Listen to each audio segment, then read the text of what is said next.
Hello student, हम start करने जा रहे हैं क्लास 10th का फर्स्ट चैप्टर रियल नंबर्स।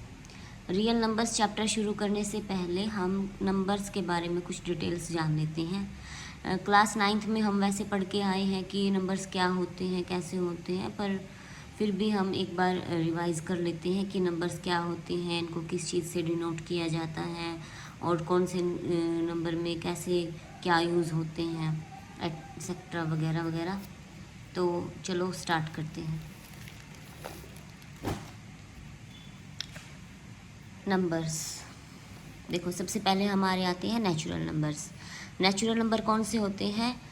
जो काउंटिंग वाले नंबर होते हैं, जिसमें जैसे कि हमारे 1 2 3 4 5 6 7 8, मतलब कि 100 ऑन इन्फिनिटी तक जो भी नंबर हमारे चलते रहते हैं उनको हम नेचुरल नंबर बोलते हैं। जो काउंट किए जाते हैं 1 2 3 सीधा काउंट हो जाते हैं, उनको नेचुरल नंबर बोलते हैं। इनको हम एन से डिनोट करते हैं, कैपिटल एन से डिनोट करते हैं नेचुरल नंबर्स को। होल नंबर्स को डिनोट करते हैं डब्ल्यू से। इसके अंदर हमारे आते हैं 0 1 2 3 4 इन्फिनिटी तक, मतलब कि इसमें ज़ीरो और ऐड हो जाता है। इसकी डेफिनेशन ऐसे आएगी कि zero along with all natural numbers are together called whole number. ये इसकी डेफिनेशन है। उसको डिनोट करते हैं डब्ल्यू से, जैसे 0 1 2 3 4 5 6 इन्फिनिटी तक सो ऑन चलते रहेंगे, इन्हें हम बोलेंगे होल नंबर। इसके बाद हमारे आते हैं इंटीजर्स को हम स्टूडेंट्स आई से डिनोट करते हैं। इसके अंदर हमारे जो ऑल नेचुरल मतलब नंबर्स जो होते हैं नेचुरल वाले, मतलब जैसे कि 1 2 3 4 5 6 ये तो आते ही हैं, इसके साथ में होल नंबर्स की ज़ीरो भी आती है और साथ में माइनस वाले भी ऐड हो जाते हैं। जैसे माइनस, इसमें हम सिंपल भाषा में ऐसे बोल सकते हैं कि माइनस इन्फिनिटी से लेकर प्लस इन्फिनिटी तक जितने भी नंबर आएंगे वो सारे इंटीजर्स में आते हैं। देख, all numbers from minus infinity to plus infinity are called integers. इनको हम आई से डिनोट करते हैं। उसके बाद आते हैं रियल नंबर्स जो हमारे चैप्टर का भी नाम है, इनको हम डिनोट करते हैं आर से। और इनकी डेफिनेशन होती है कि all rational and irrational numbers are called real number. Rational और रैशनल नंबर क्या होते हैं वो हम आगे देख लेते हैं। रैशनल नंबर को हम डिनोट करते हैं क्याउ से। Real numbers of the form p by q, जो रियल नंबर होते हैं उनकी जो पी बाई क्याउ वाली फॉर्म होती है उनको हम रैशनल नंबर बोलते हैं। और जिसमें कि क्याउ हमारा जो है वो ज़ीरो के इक्वल नहीं होना चाहिए, मतलब कि जो जिससे हम डिवाइड करते हैं जिस नंबर से, वो हमारा कभी भी ज़ीरो नहीं होगा। देखो, all integers can be expressed as rational. जो इंटीजर्स हैं उन सब को हम रेशनल नंबर बना सकते हैं, अगर वो ना है तो भी। वैसे तो सारे इंटीजर्स हमारे रेशनल नंबर होते ही हैं। फॉर एग्ज़ाम्पल देखो, जैसे 5 है, 5 को हम अगर 1 से डिवाइड करेंगे तो वापस से फिर से 5 आना है। तो इसको अगर हम रैशनल नंबर बनाना चाहें तो 5 को 1 से डिवाइड कर दिया, पी बाई क्याउ की फॉर्म आ गई। अब ये पी बाई क्याउ की फॉर्म हो गई तो ये एक रेशनल नंबर हो गया। अब जैसे इंटीजर्स में से सेकंड नंबर उठा लिया माइनस वाला, -7 को अगर हम 1 से फिर से डिवाइड करते हैं तो ये फिर से -7 आ जाएगा। तो इससे हम क्या कह सकते हैं कि जो प्लस का नंबर हो या माइनस का नंबर हो उनको हम रैशनल नंबर बना सकते हैं। तो इसलिए हम बोल सकते हैं कि all integers can be expressed as rational numbers. उसके बाद आते हैं हमारे इरेशनल नंबर्स को हम डिनोट करते हैं क्याउ डैश से। Real number which can not be expressed in the form p by q and whose decimal expansion are not terminating and not recurring। मतलब कि देखो, इसमें हम सिंपल भाषा में अगर पढ़ें तो इसमें ये बोला हुआ है कि जो पी बाई क्याउ की फॉर्म है वो एक्सप्रेस नहीं करेगी रेशनल नंबर को। इसमें जैसे हमारा जो रिमाइंडर होता है ना, जिससे हम नंबर को डिवाइड करते हैं, वो ज़ीरो कभी भी नहीं आएगा। फॉर एग्ज़ाम्पल, और इसमें हमने बोला हुआ है कि whose decimal expansions are not terminating, मतलब कि वो कभी भी टर्मिनेट नहीं होगा। जैसे देखो 7 के बाद, फॉर एग्जांपल हमने ले लिया किसी भी एग्ज़ाम को हम डिवाइड करते हैं और उसके बाद हमारा जैसे 7 आ गया है, 7 के बाद वो नंबर अगर डिवाइड नहीं हो रहा है, उसके बाद जैसे 0 आ गया, 1 आ गया, उसके बाद वो सेम नंबर फिर नहीं आएगा, उसके बाद कुछ अलग नंबर आएगा। जैसे 0001 आ गया, उसके बाद फिर 00001 आ गया। जैसे कई बार ऐसे होता है ना कि हम किसी नंबर को डिवाइड करते हैं, जैसे उसका आंसर 3 आ गया, फिर पॉइंट में 3 3 3 3 ऐसे आते रहते हैं, ये नहीं आएगा। और जो रूट वाले नंबर होते हैं जैसे √2, √3, √5, ऐसे 100 ऑन जो नंबर चलते हैं उन सबको हम इरेशनल नंबर कहते हैं। समझ आ गया? चलो आगे चलते हैं। उसके बाद आते हैं हमारे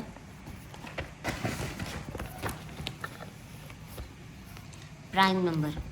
प्राइम नंबर क्या होते हैं? जो सिर्फ खुद से डिवाइड होते हैं। सिंपल भाषा में अगर समझाएं तो जो सिर्फ खुद से डिवाइड होते हैं, और इसके सिर्फ 2 ही फैक्टर होते हैं, एक वो खुद, एक वो जिससे, एक 1 और एक वो खुद जिससे वो खुद डिवाइड होता है। इसकी डेफिनेशन है, देखो, the natural numbers greater than 1 which are divisible by 1 and the number itself, जो सिर्फ 1 से और खुद से डिवाइड हो, आर कॉल्ड प्राइम नंबर्स। और इसमें एक बात नोट करने वाली कि प्राइम नंबर्स जो होते हैं उनके 2 फैक्टर्स होते हैं, 1 and the number of itself. देखो जैसे 2 है, 2 को सिर्फ 1 से डिवाइड किया जा सकता है और ये खुद से डिवाइड होता है बस। जैसे 3 है, 3 या तो 1 से डिवाइड होगा या फिर खुद से डिवाइड होगा। 5 है, वो भी या तो 1 से डिवाइड होगा या खुद से डिवाइड हो गया। 7 भी जैसे खुद से डिवाइड होगा और या फिर 1 से डिवाइड होगा। इसके सिर्फ 2 ही फैक्टर होंगे। एंड सो उन जो भी नंबर ऐसे हैं जो सिर्फ खुद से और 1 से डिवाइड होते हैं उनको हम प्राइम नंबर बोलते हैं। जो इसमें ना एक बात नोट करने की है, जो 1 है ना वो एक प्राइम नंबर नहीं है। और इसका क्योंकि ये प्राइम नंबर क्यों नहीं है? क्योंकि इसका सिर्फ एक ही फैक्टर है, इसके 2 फैक्टर नहीं है। जो प्राइम नंबर होते हैं अभी हम पढ़ के आए हैं उसके 2 फैक्टर होते हैं, लेकिन जो 1 है वो सिर्फ उसका एक ही फैक्टर है, उसके अलावा उसका कोई और फैक्टर है ही नहीं। इसलिए 1 ना तो प्राइम नंबर है और ना इसका कोई और अनदर फैक्टर है। इसके बाद आते हैं कंपोजिट नंबर। कंपोजिट नंबर क्या होते हैं? The natural number which are divisible by 1 itself and any other numbers.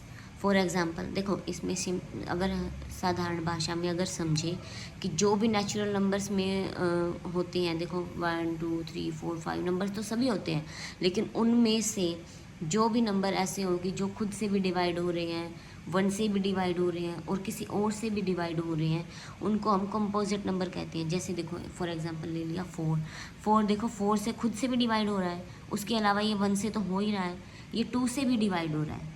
6 है, 6 खुद से भी डिवाइड हो रहा है, 3 से भी हो रहा है और 1 से भी हो रहा है, 2 से भी हो रहा है।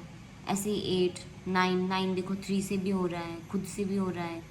तो ऐसे ही जो नंबर खुद से भी डिवाइड हो, इसके मतलब एक से ज़्यादा फैक्टर भी होते हैं, तो इनको हम बोलते हैं कंपोजिट नंबर। और ये बात फिर से ध्यान रखना कि जो 1 है ना वो ना तो प्राइम नंबर है और ना ही कंपोजिट नंबर है, क्योंकि ये किसी और नंबर से भी डिवाइड नहीं हो रहा है, इसलिए ना तो ये प्राइम नंबर होता है और ना ये कंपोजिट नंबर होता है। अब हम आ जाते हैं अपने चैप्टर पे। चैप्टर नंबर 1 जो हमारा है रियल नंबर, उसका जब भी हम मैथ ओपन करते हैं तो उसके अंदर हमारी सबसे पहली थ्योरम आती है 1.1 यूक्लिड डिवीज़न लेमा। ये थ्योरम हमें क्या बोलती है? यूक्लिड लेमा जो थ्योरम है इसमें हमें क्या होता है कि देखो given positive integer a and b there exists a unique integer q and r satisfying the equation। देखो ये जो होती है ना इक्वेशन होती है, अभी हम आपको लगेगा जैसे हमें कुछ समझ नहीं आया, पता नहीं क्या आ गया, कुछ भी नहीं है इसके अंदर। इसमें सिर्फ जो हम नॉर्मल जैसे डिवाइड करते थे ना वही चीज़ है। ये देखो जो इसमें ना हम जैसे कोई नंबर उठा लेते हैं, फॉर एग्जांपल के लिए देखो हमने 13 उठा लिया, इसमें इसको अगर हम 2 से डिवाइड करेंगे, देखो ये 13 जो है ये हमारा डिविडेंड हो गया, जो 2 है वो डिवाइज़र हो गया, जो 6 है वो कोशेंट हो गया, जो 1 है ये रिमाइंडर हो गया। इसको हम इस फॉर्म में लिखते हैं। इस फॉर्म में मतलब कि ए हम मानते हैं डिविडेंड को, बी जो होता है वो डिवाइज़र होता है, क्यू जो होता है वो कोशेंट होता है, आर जो होता है वो रिमाइंडर होता है, और जो आर है वो 0 से बड़ा होगा या इक्वल होगा और बी से छोटा होगा। बी क्या है, हमारा डिवाइज़र है। बी डिवाइज़र है तो आर तो उससे बड़ा हो ही नहीं सकता, क्योंकि जिससे हम डिवाइड कर रहे हैं उससे तो छोटा ही आएगा ना रिमाइंडर, उससे बड़ा तो आ ही नहीं सकता और उसके इक्वल भी नहीं आ सकता, क्योंकि अगर हमारा जो रिमाइंडर है वो हमारे डिवाइज़र के जितना ही है तो वो एज इट इज़ कट गया ना, फिर से 0 आ गया, तो वो तो हो ही नहीं सकता है।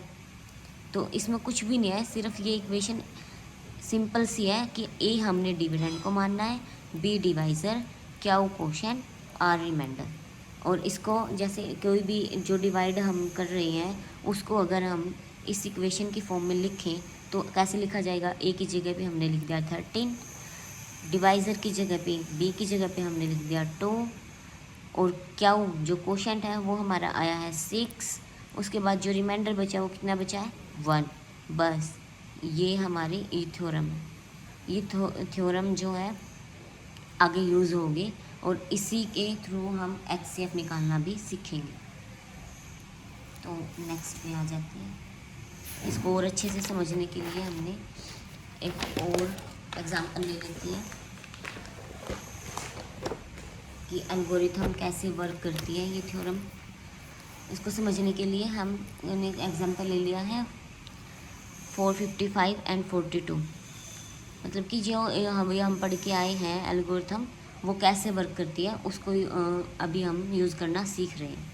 जैसे देखो अब हमने मान लिया हमने मान लिया है 455, हमें 2 नंबर दिए होंगे, 2 नंबर में से हमने जो बड़े वाला नंबर है उसको ए मानना है, जो छोटे वाला नंबर है उसको हमने बी मानना है। ये हमें अपने आप से ही पता होगा, क्योंकि हम पढ़ते आ रहे हैं बचपन से ही कि जब भी हम किसी भी चीज़ को किसी भी नंबर को अगर दूसरे नंबर से डिवाइड करते हैं तो वो नंबर जिससे हम डिवाइड करते हैं वो छोटा होता है और जिसको डिवाइड करते हैं वो बड़ा होता है। तो हमारा ए जो है वो 455 एंड बी जो है वो 42 हो गया।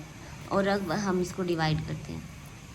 डिवाइड करने का क्या है, देखो 455 को हमने लिख लिया, उसके बाद 42 को भी हमने बी की जगह लिख लिया, और उसके बाद जब हमने डिवाइड किया तो 42 के टेबल को जब हम लास्ट तक लेके जाते हैं, देखो नॉर्मल सी बात है, अगर हम इसको 10 तक लेके जाएंगे तो यहाँ पे हम 0 भी लिख के या तो इसको 0 लिख के काट लो तो भी 35 आएगा। और अगर हम सीधा इसको 42 1 या 42 करते हैं जैसे बिल्कुल ही बचपन वाले डिवाइस वाला फॉर्मूला लगाओगे तो ये ऐसे होएगा, वरना सीधा सी बात है कि 42 की 10 तक टेबल लेके जाओगे 420 आएगा, उसको माइनस किया 35 बच गया। अब 35 बच गया उसमें से कुछ भी माइनस क्या करेंगे, जब कुछ है ही नहीं तो 0। रिमाइंडर हमारा कितना बच गया है 35। उस रिमाइंडर को हमने एज इट इज़ नीचे उतार लिया, रिमाइंडर उतार लिया, फिर हमारा चेंज हो जाएगा। जो हमारा बी था, जो हमारा डिवाइज़र था, अब हमारा वो डिविडेंड बन गया। डिवाइज़र की जो था पहले वाला वो डिविडेंड बन गया और जो रिमाइंडर था वो हमारा डिवाइज़र बन गया। जैसे देखो पहले हम इसको इस फॉर्म में लिख के दिखा देते हैं, जो हमारी ये वाली फॉर्म थी A = B Q + R algorithm वाली, उसमें हमने लिखा A की जगह लिखा 455, B की जगह हमारा डिवाइज़र 442 एंड Q की जगह जो हमारा आया है कोशेंट 10, उसके बाद जो हमारा रिमाइंडर बचा 35 वो लिख दिया। ये हमारी फर्स्ट फॉर्म बन गई। उसके बाद नेक्स्ट स्टेप, जब हमने अपने डिवाइज़र और डिविडेंड को चेंज किया, अब हमारा डिविडेंड 42, डिवाइज़र 35, कितने अगर हम इसको 2 से मल्टीप्लाई करेंगे तो ये ज़्यादा हो जाएगा, तो इसको हम 1 से ही करेंगे। तो 35, 42 में से 35 माइनस किए तो 7 आ गया। अब इसको हम यहाँ लिखेंगे, अभी इसको छोड़ दो, इसको लिखते हैं। देखो 42 ने A की जगह ले ली, B की जगह ले ली 35 ने, कोशेंट 1, 7 रिमाइंडर, ये फिर आ गया। उसके बाद नेक्स्ट स्टेप, अब हमारा जो रिमाइंडर था वो फिर से हमारा डिवाइज़र बन गया। जो हमारा पहले वाला जो डिवाइज़र था अब हमारा वो डिविडेंड बन गया। तो अब हम इसको अगर डिवाइड करते हैं तो 7 की टेबल को अगर हम 5 तक लेके जाते हैं तो 35, ये पूरा पूरा कट हो गया। तो अब इसकी लास्ट हम लिख देंगे कि 35 ने ए की जगह ले लें, 7 बी की जगह, 5 क्यू की जगह, और रिमाइंडर हमारा 0 हो गया। जो लास्ट में हमारा जो नंबर होता है जिससे हम पूरा पूरा कट कर देते हैं, हमें ना इसको पूरा 0 तक लेके जाना होता है। हमारा मेन मोटिव यही होता है कि हम इसको पूरा पूरा कट करें, और जिस नंबर से ये पूरा पूरा कट होता है वही हमारा लास्ट डिजिट होती है, जिसको हम बोलते हैं HCF, हाईएस्ट कॉमन फैक्टर। अब जब हमारा लास्ट जो है वो किससे आया है तो किससे कटा है, 7 से, तो 7 हमारा क्या होगा, हाईएस्ट कॉमन फैक्टर। अब हमने इसमें साथ के साथ एल्गोरिथम के यूज़ के साथ हमने सीखा कि अगर हमें 2 नंबर दिए हैं जैसे 455 एंड 42, इन दोनों का अगर हमें HCF निकालना हो तो हम इस मेथड से आराम से निकाल सकते हैं। और हमारा इसका HCF क्या आया, हाईएस्ट कॉमन फैक्टर क्या आया, 7 आया। अब नेक्स्ट वीडियो में हम चैप्टर नंबर 1 के एग्जांपल्स करेंगे। अभी हमने नंबर्स के बारे में पढ़ा, हमने थ्योरम पढ़ी, थ्योरम को कैसे यूज़ करते हैं वो पढ़ा। अब नेक्स्ट वीडियो में हम करेंगे examples. Thank you for watching.